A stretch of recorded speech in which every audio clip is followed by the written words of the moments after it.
In previous sessions, we have examined the Bureau's use of mail openings, electronic and other means of surveillance, surreptitious entry, individual and organizational bank records, income tax returns, and other sources of intelligence information. It is clear that under proper judicial scrutiny, as mandated by the Congress and the courts, limited invasions of individual privacy involving any or all of the foregoing could be properly undertaken in aid of the Bureau's law enforcement mission.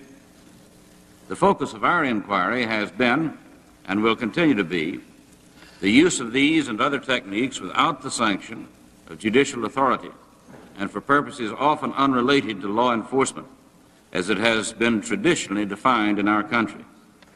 I stress that the mandate of this committee is to examine the intelligence gathering activities of governmental agencies and does not in any way encompass an assessment of the overall FBI law enforcement effort.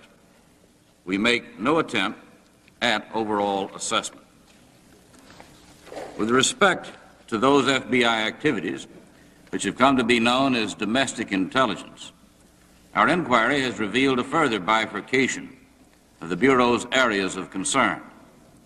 As previously discussed by the committee's counsel in our last session, approximately 20% of the Bureau's budget is devoted to intelligence activities. This is divided between so-called domestic intelligence and counter-espionage activities. We have accepted and we support the Bureau's position that a further budgetary breakdown detailing the precise expenditures for each category might adversely affect the national interest by revealing the exact amount of expenditures for counter-espionage. Therefore, while the nature and extent of these activities is less than precise from a budgetary standpoint, this inquiry nevertheless represents a critical area of our investigation. Testimony and other evidence received by the committee to date indicates that a variety of techniques, not limited to those just cited, were employed against individuals and organizations without even color of legislative or judicial authority. The impact of those abuses on individuals and on legitimate political, social, religious, and philosophical interests represents a dangerous erosion of our constitutional guarantees. In Council's survey of the issues during our last session, we examined a range of activities extending from information gathering to disruption of the lives of individuals and organizations. We witnessed intelligence functions at their admitted worst in our review of the so-called counterintelligence program against Dr. Martin Luther King. Today, we turn to an in-depth review of intelligence methods through an examination of the Bureau's most widely used technique, informants. The concept of informing is usually distasteful. However, the informant technique is a valid and recognized one in the intelligence field and often leads to very solid results. At issue is the Bureau's abusive employment of this technique, an abuse at least partially due to the absence of clear guidelines concerning intelligence informants and the lack of appropriate constitutional guarantees. The legitimate concern of the FBI in investigating criminal conduct and preventing criminal activities can never justify allowing informants or other law enforcement agents to operate outside the law without regard for the rights of others. When an informant is used to penetrate an organization to provide intelligence information, the possible impact of his influence on the activities of that organization cannot be ignored. Surely the infiltration of informants into groups and organizations which seek to bring about political, social, economic, or other changes in our society represents, at the very least, a chilling effect on the freedom of citizens to gather and to debate and work for such changes. The fact that an informant in carrying out his role may hinder or alter the advancement of legitimate objectives sought by members of organizations is a matter with which we must all be concerned. Furthermore, the Bureau's use of informants in large numbers and in circumstances where the propriety of having an informant is dubious in the first place, poses an additional item of concern. As I have already noted, the Bureau's use of the informant is part of the FBI's catalog of technique for carrying out its work.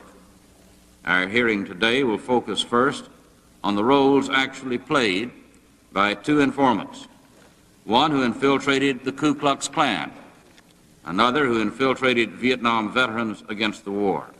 The first witnesses today will be Mary Jo Cook and Gary Thomas Rowe.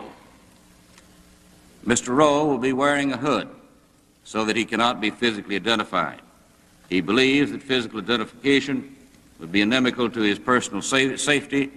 He now resides at a location not to be disclosed under an alias, which has been given to him by the government.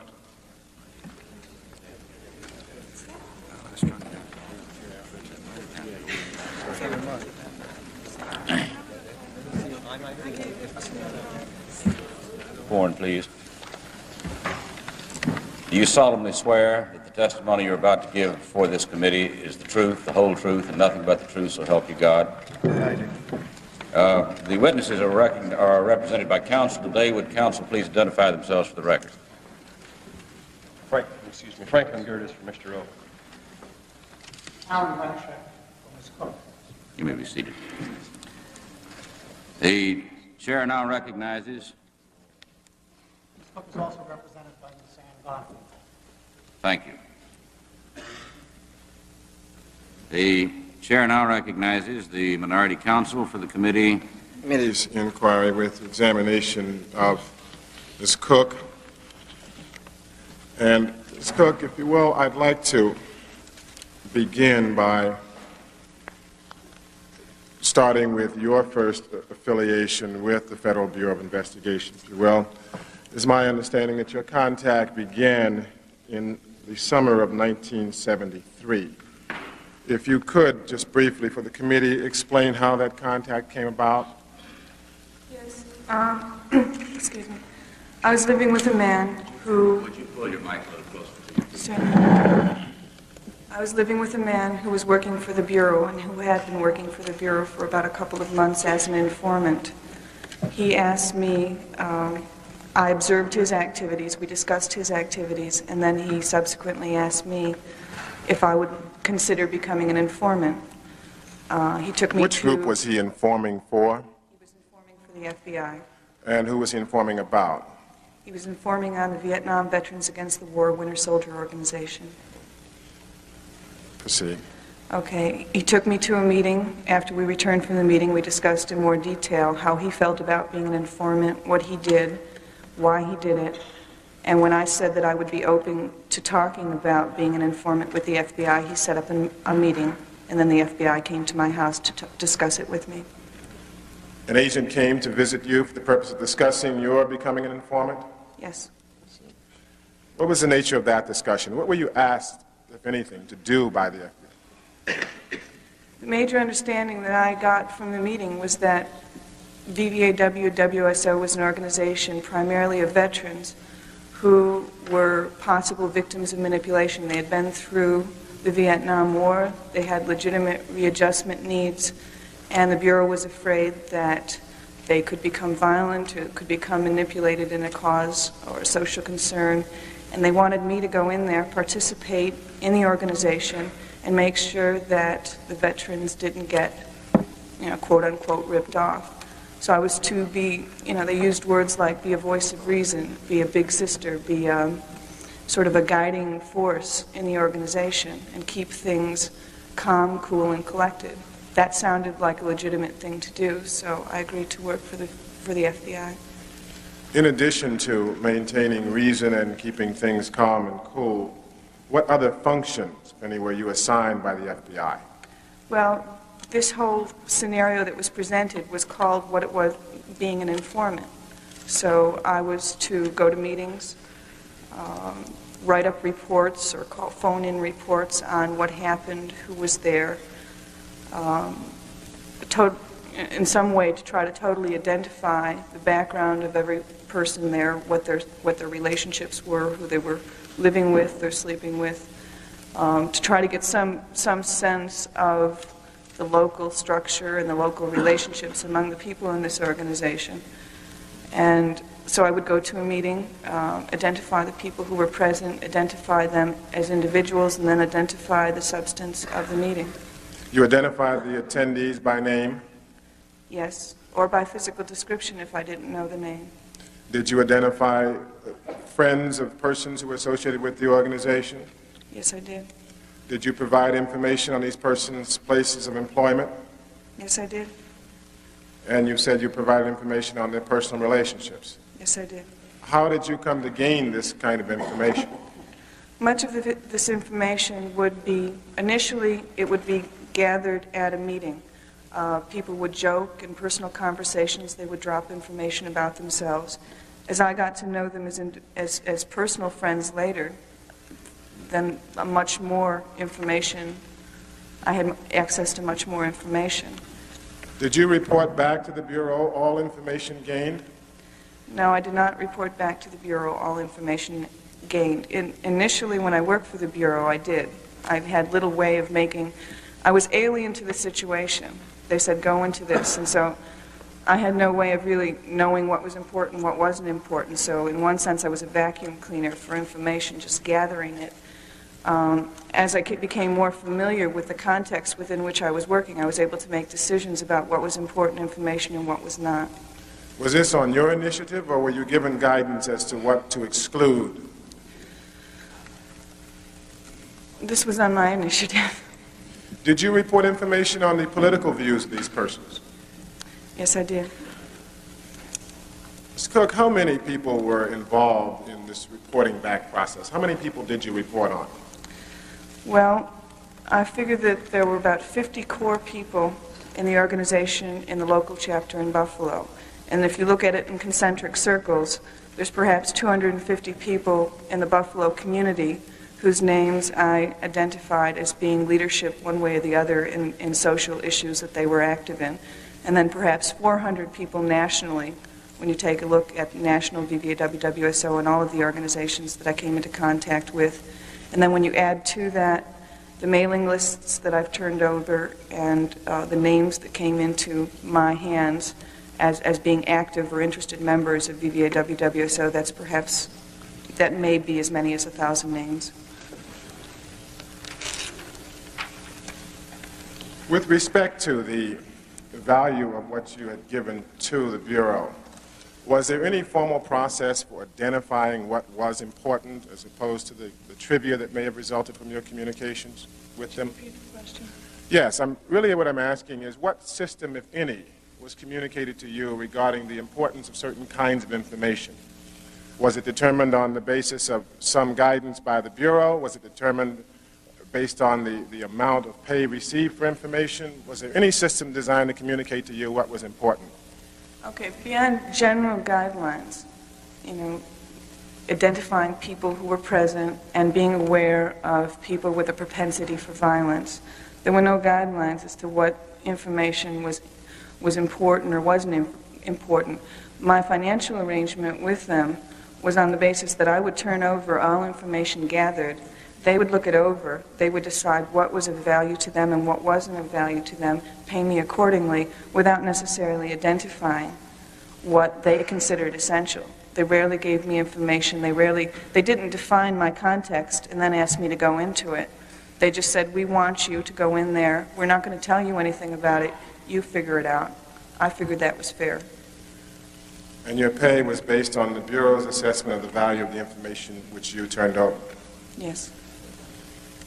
How long were you involved in the effort in informing against the Veterans Against the War? From June of '73 through November '74, that's approximately a year and a half. Did there come a time when you were either dissatisfied with or raised questions about your activities as an informant? Yes. When did this occur? This occurred very, very much so after July of 1974. I had come here to Washington and been in the only large demonstration that I've ever been in. The Bureau had asked me not to go. It advised me not to go.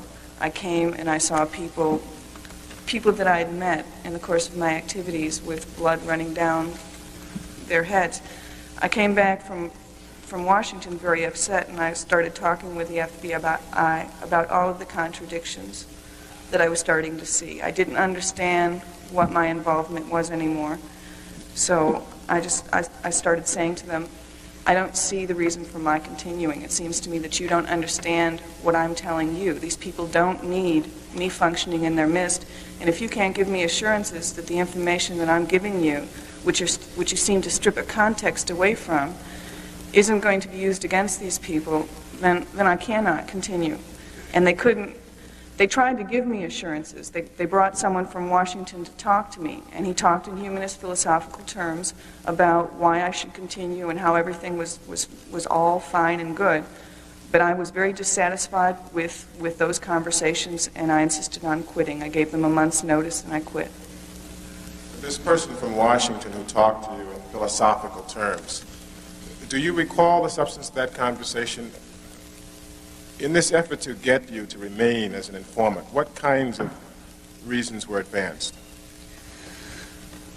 Mostly, they were trying to assure me that the FBI was part of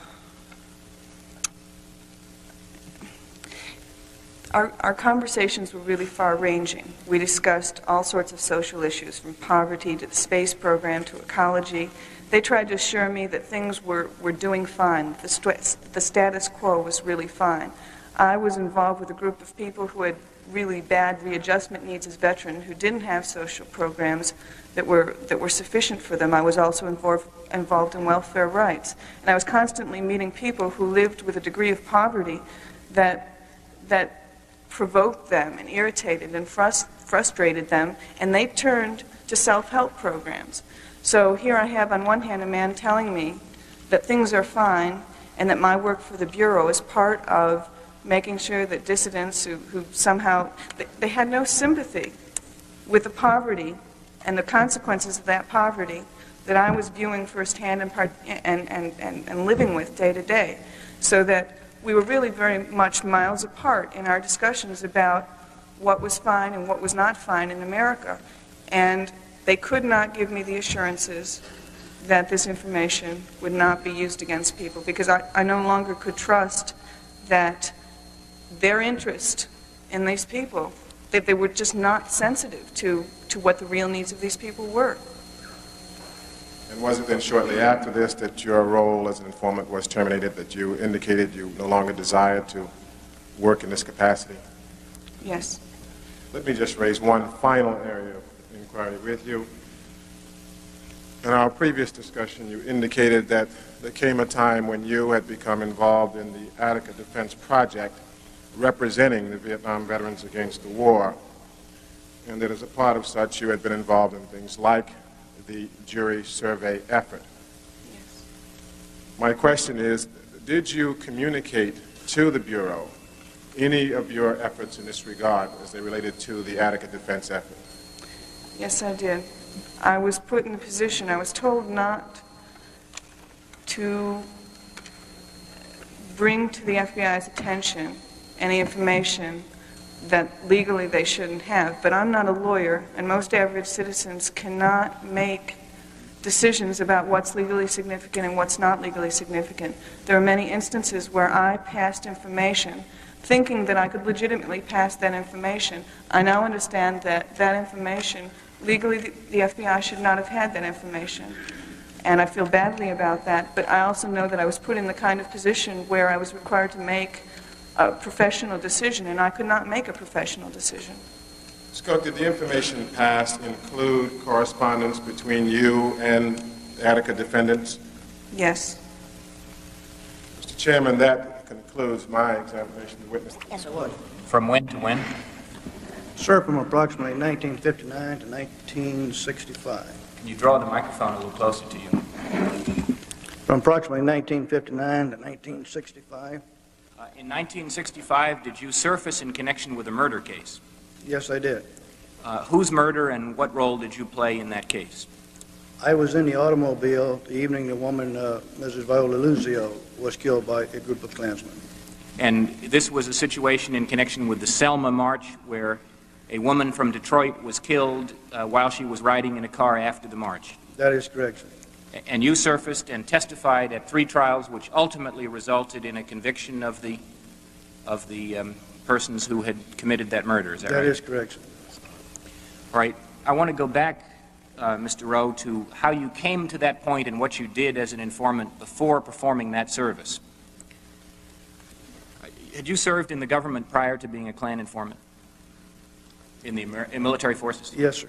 You'd been a Marine? Yes, sir. How old were you when you became a Marine? Sir, I was joined the Marine Reserves at 14 and a half years of age. And the FBI recruited you to infiltrate the Klan, is that right? That is correct, sir. What kind of information did you report back to the FBI about the Klan? Any and everything that I observed or heard pertaining to any Klansman. Now, did that include information relating to planned violence or actual violence? Yes, sir. Did it also include information related to political matters? Yes, sir. What's an example of that? Sir, an example of that was we had a former FBI agent running for mayor of Birmingham. I was instructed to attend meetings, observe who was there, whether the people were Republicans or Democrats, if I could best describe that, and give their names, and if they were in fact active political voters. Now, in addition to reporting back political information and information relating to violence, did you report back information relating to the social life of the members of the Klan? Yes, I did. Including the most intimate details of their social life and personal life? That's what I was instructed to do, sir. You were instructed to do that by the Bureau, and you did that? That is correct, sir. Did you also go to meetings of civil rights organizations and report back what was being said at those meetings? Yes, I did. And did you report the same information to the Bureau and to the Klan about the civil rights organizations? Basically the same information, yes, sir. You were a member of something called the KBI, or the Klan Bureau of Investigation, is that right? That is correct, sir. So you were in effect informing on the civil rights organizations to both the Bureau and the Klan? That is correct, sir. Turning to the subject of violence, what instructions, if any, were you given at the outset of your employment by the FBI with respect to participation in violent activity? Sir, I was instructed under no conditions were I to participate in any violence whatsoever. Now, did those instructions subsequently change? Yes, they did. Describe the change, will you please? Sir, I was contacted by my contact agent, and he stated to me that he says, quote, he said, I know there's a lot of crap going on that you aren't reporting. He said, I know it's happening, and I don't understand why you don't see it. I said, well, it isn't happening in the open meetings, I can tell you that. I give you every night a written report of my meeting. I said, there's absolutely nothing pertaining to violence discussed in these open meetings. However, I see a group that stay, after the meeting's over, I see a certain group remain, and they don't come out when we do. The agent stated that I should try to get closer to members of this certain group, find out who they were, and try to get closer to them. Well, and did you do that? Yes, I did. And then did you begin to participate yourself in the violent acts? Yes, I did. And did you tell the FBI that you were participating in violent acts? Before I participated in the acts, yes, I did. What were some of the acts that you participated in, the violent acts? Sir, the major one was the Birmingham Freedom Riders. I'm going to come to that in a moment. Did you also participate in acts where you beat people with chains at a certain county fair? Or... Yes, sir. There was a county fair in Bessemer, Alabama. The FBI, I personally gave the FBI several days' notice, a good week notice that this was going to occur.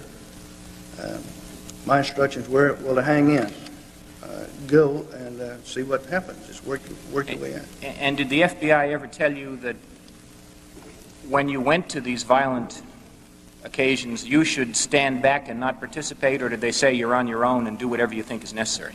Sir, they stated to me, quote, he says, we have to, by law, to instruct you that you're not to participate in the violence. However, we know you've got to do this. We know it's something that you've got to do, and we understand. So we need the information. That's the important thing. Get the information. And to get the information, was it necessary, in your judgment, to participate in the violent acts yourself? Some of the information, I think, yes, and some I would say no, sir. Right. In connection with the Freedom Riders incident that you mentioned, did you inform the FBI about planned violence prior to that incident? Sir, I gave the FBI information pertaining to the Freedom Riders assault approximately 3 weeks before it occurred. And what did you tell him? I stated to him that I had been contacted by a Birmingham city detective who in turn wanted me to meet with a high-ranking officer of the Birmingham Police Department to set a reception for the Freedom Riders. You mean the Birmingham policeman set up the beating of the Freedom Riders, and you told the FBI that? That's correct, sir. And then were they beaten? They were beaten very badly, yes. And did the Birmingham police give you the time that they'd promised to give you to perform the beating? Yes, sir. We were promised 15 minutes with absolutely no intervention from any police officer whatsoever. The information was passed on to the Bureau. We had our 15 minutes. Approximately 15 minutes after the Freedom Riders were attacked, a police officer ran over to me and stated, God damn it, get out of here, get them out of here. Your 15 minutes are up, we're sending the crew in. Were any arrests made? Absolutely none, sir. As a matter of fact, I quit very shortly after working for the Bureau because of this incident. I felt that my exact phrase was, why wasn't something done? There were 1,000 men at least on Mother's Day of the morning of the Freedom Riders just roaming up and down right in front of City Hall. We had baseball bats, we had clubs, we had chains, we had pistols sticking in our belts. It was just unbelievable. Yeah, but that's a problem of the Birmingham Police Department. What about the FBI? Did you ever discuss with them why they... Sir, and I was told by the FBI, quote, he said, well, who the hell were we going to report it to? He said, the police department was involved in it. The police department helped set it up with you. He said, we are an investigating agency, not an enforcement agency. All we do is gather information. That was my answer. Now, sometime after that, were you told that the FBI had declared war on the Klan and given the name of something called COINTELPRO? That is correct, sir. And what were you told to do under the COINTELPRO program? Sir, under the COINTELPRO program, I had been instructed to disrupt, discredit, or disorganize the Klan organization to the best of my ability. And what things did you do in that connection? I was instructed to give information if I found out who was sleeping with who. If somebody was sleeping with another Klansman's wives or was going with someone, I was to try to pass the word around to the different people so that it caused dissension in their homes and try to break up their homes. I was also instructed to attend church services in the regular church services, see if there were any political activities going on or mentioned in church services as opposed to the Klan meetings. Many Klan meetings were held in churches. Were you also instructed personally yourself to attempt to break up marriages by sleeping with wives of members of the Klan? Yes, I was. My instructions were to try to sleep with as many wives as I could. That was probably the best information we could gather. All right, and that's all I have. Mr. Chairman, except then thereafter you did solve, as we started, the Liuzzo murder by providing information to the FBI that led to the solution of that crime. Yes, I did pass the information on. Committee will stand in recess for 3 minutes while we bring forth the other witnesses.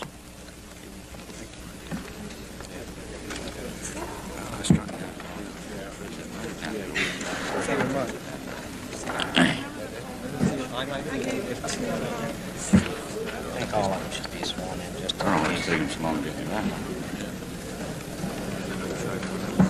Oh, we'll just wait. We got 1 or 2 more.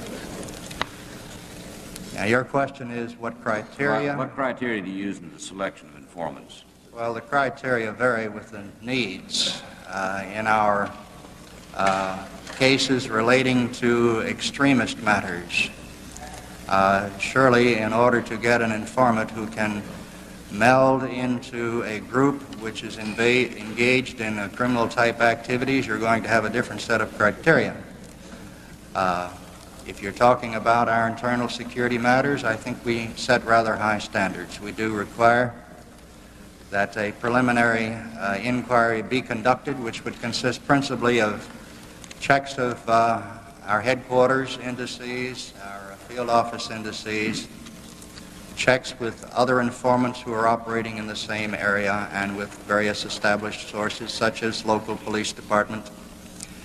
Following this, if it would appear that the person is the type who has credibility, can be depended upon to be reliable, we would interview the individual.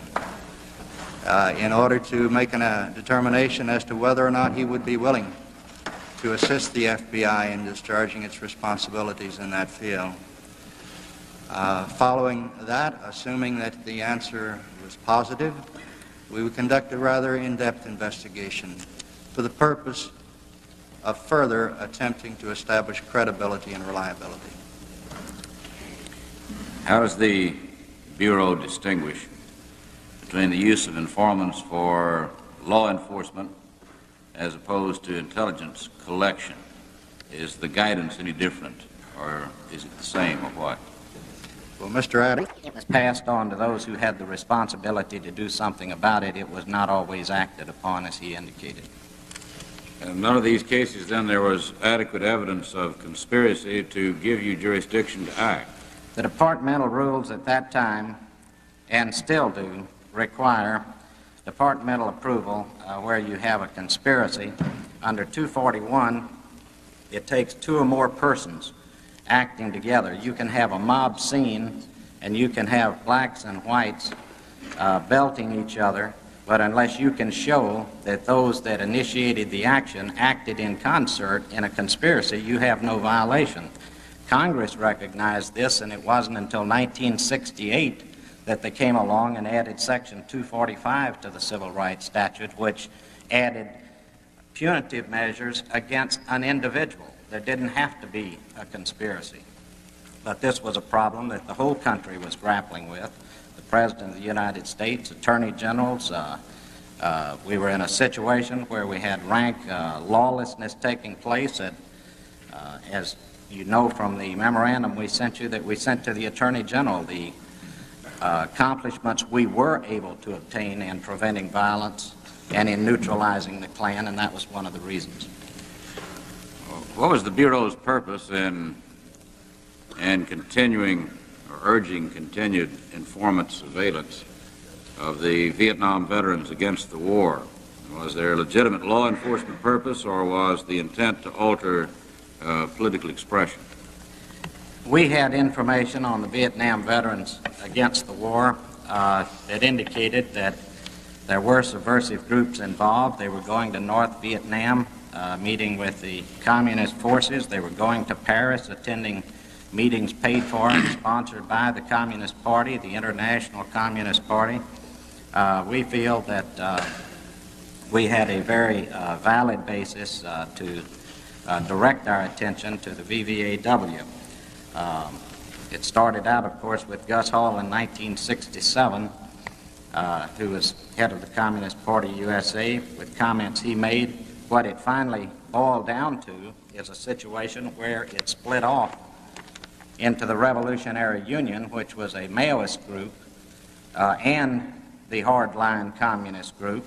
And at that point, factionalism developed in many of the chapters, and we closed those chapters because there was no longer any intent to follow the national organization.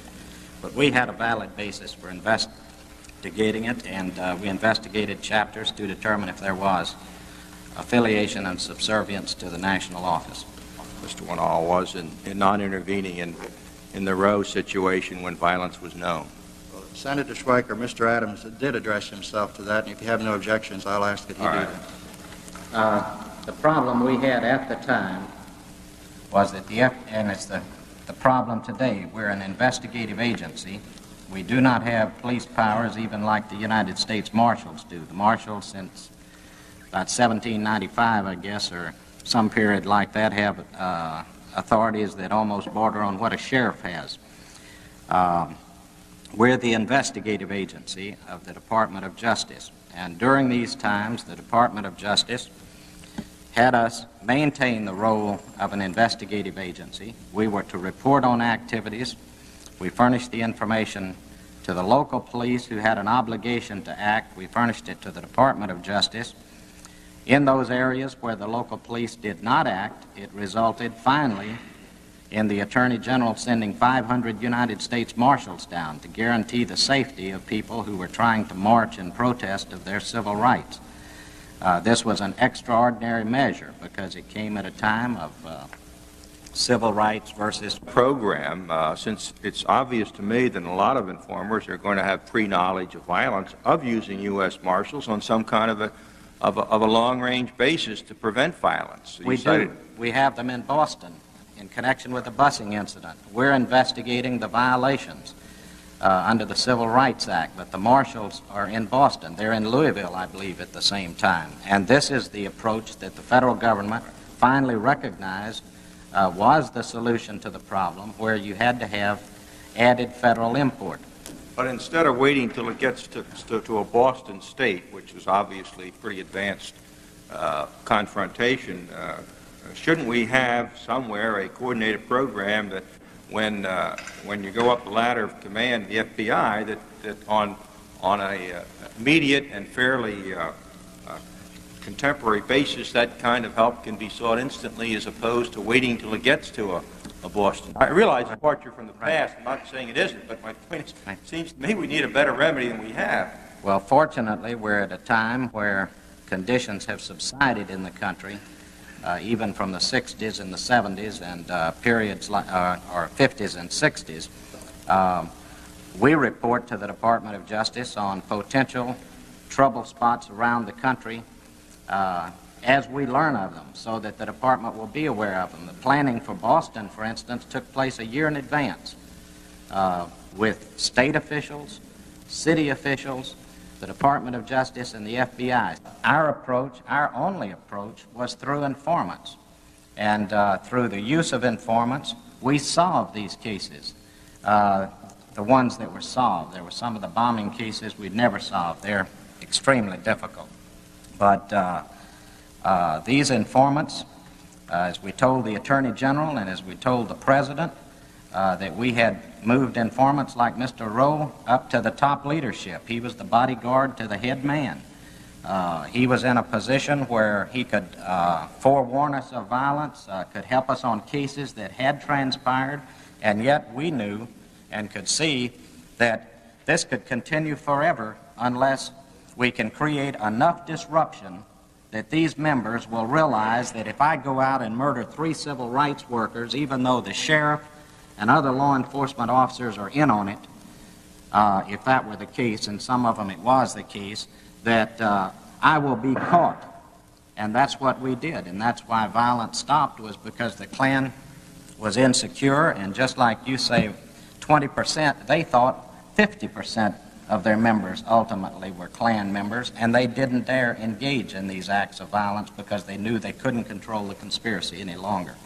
So, I'm sorry. Well, my time has expired. I just have one quick question. Is it correct that in 1971 we were using around 6,500 informers for our black ghetto situation? I'm not sure if that's the year. We did have one year where we had a number like that, which would have probably been around 6,000, and that was the time of when the cities were being burned. Detroit, Washington, areas like this, we were given a mandate to know what the situation is, where is violence going to break out next. They weren't informants like an individual that's penetrating an organization. They were listening posts in the community that would help tell us that we have a group here that's getting ready to start another firefight or something. Thank you, Mr. Chairman. There are 3 more senators remaining for questioning. If you can try to get everything in your first round, it may be the best professional organization of its kind in the world. But when the FBI acts in the field of political ideas, it's bungled its job, it's interfered with civil liberties, and finally, in the last month or 2, through its public disclosure, has heaped shame upon itself and really led toward an undermining of crucial public confidence in an essential law enforcement agency of this country. And in a real sense, history has repeated itself, because it was precisely that problem that led to the creation of the FBI in 1924. In World War I, the Bureau of Investigation strayed from its law enforcement functions. It seems to be the the basis of this strategy that people can't protect themselves from dangerous ideas. That you need to use the tools of law enforcement to protect people from subversive or dangerous ideas, which I find strange and quite violent, quite profoundly at odds with the philosophy of American government. I started politics years ago, and the first thing we've got to control this, restrain it, define it, so that precisely what's expected of the FBI is known by you, by the public, and that you can justify your actions when we ask you. I agree with that, Senator, and I'd like to point out that when the Attorney General made his statement, and Mr. Hoover subscribed to it, we followed that policy for about 10 years until the President of the United States said we should investigate the Nazi Party. I, for one, feel that we should investigate the Nazi Party. I feel that our investigation of the Nazi Party resulted in the fact that in World War II, as contrasted to World War I, there wasn't one single incident of foreign-directed sabotage which took place in the United States. And under the criminal law, you could have investigated these issues of sabotage. Isn't sabotage a crime? Sabotage is a crime, but Well, yet, can't you investigate it then? after it happens, See, every time you get challenged on getting involved in political ideas, you defend yourself on the basis of crimes that you've been investigating. It's very interesting. In my opinion, you've got to stand here, if you're going to continue what you're now doing, and as I understand it, you still insist you did the right thing with the Vietnam Veterans Against the War and investigating the Council of Churches. So No. this can still go on. This can still go on under your interpretation of your present powers, which you try to justify on the grounds of your law enforcement activities in terms of criminal matters. the law does not say we have to wait until we have been murdered before we can act. Absolutely. But that's in the but- field of law again. That's There you right. go again. It's the field of law, You're but trying to defend but when you absolute have oranges. sabotage, That's the law. You that's- can do that. You got That's plenty right, of- but you can't. How do you find out which of the 20,000 Boone members might have been a saboteur? You don't have probable cause to investigate any one, but you direct an intelligence-type investigation against the German-American Boone. That's correct. The same thing we did after Congress said. And couldn't you get a warrant for that? Why do you object to going to a court and asking for authority to do Because you such don't thing? have probable cause to go against an individual. And the law doesn't provide for probable cause to investigate an organization. There were activities which did take place, like at one time they were going to outlaw the Communist Party, which but we didn't come could- about. What I don't understand is why it wouldn't be better for the FBI for us to define authority that you could use in the kind of Bunn I agree. situation where, under court authority, you could investigate where there's probable cause or reasonable cause to suspect sabotage and the rest.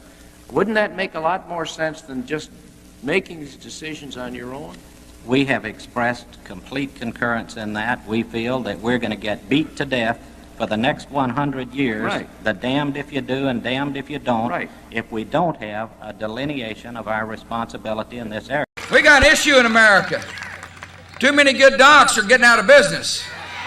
Too many OBGYNs aren't able to practice their love with women all across this country.